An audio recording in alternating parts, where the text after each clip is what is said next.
Hi friends, എല്ലാവർക്കും രാവിലെ തന്നെ ഒരു നല്ല ഗുഡ് മോർണിംഗ് നേരുന്നു.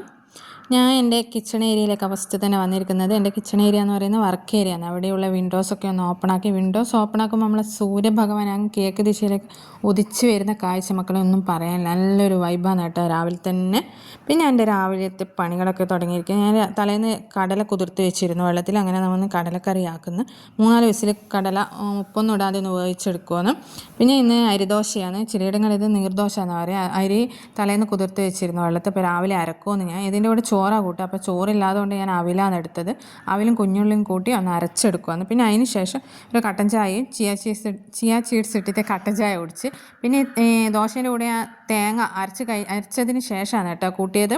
എന്നാൽ നല്ല ടേസ്റ്റ് ഉണ്ടാവുക ദോശയ്ക്ക്. പിന്നെ നമ്മൾ കടലയിൽ മസാലയൊക്കെ ചേർത്ത് ഉള്ളിയും തക്കാളിയും ഉരുളക്കിഴങ്ങെല്ലാം ചേർത്തൊന്ന് വേവിച്ചെടുക്കും. ഉപ്പിട്ടിട്ടൊന്ന് വേവിച്ചെടുത്തിട്ടുണ്ട്. അങ്ങനെ നമ്മൾ ദോശ ചുടുവാണ്. നല്ല കുത്ത് വരും കേട്ടോ. നല്ല അടിപൊളി ടേസ്റ്റാണ് കേട്ടോ. അരിദോശക്ക് നമ്മൾ ഉഴുന്നിൻ്റെ ദോശനെക്കാട്ടി നല്ല ടേസ്റ്റാണ്. കുത്ത് വരും. ചോറ് കൂട്ടുമ്പോൾ കേട്ടോ. പിന്നെ അവിൽ കൂട്ടുന്നതിനെക്കാട്ടി കൂടുതൽ ടേസ്റ്റ് ചോറ് കൂട്ടുമ്പോൾ. അപ്പോൾ നമ്മൾ കടലക്കറിയിലൊക്കെ ഇവിടെ റെഡിയായി. ഓക്കെ ഫ്രണ്ട്സ്, ഇന്നത്തെ വിശേഷം ഇത്രയേ ഉള്ളൂ. Bye bye.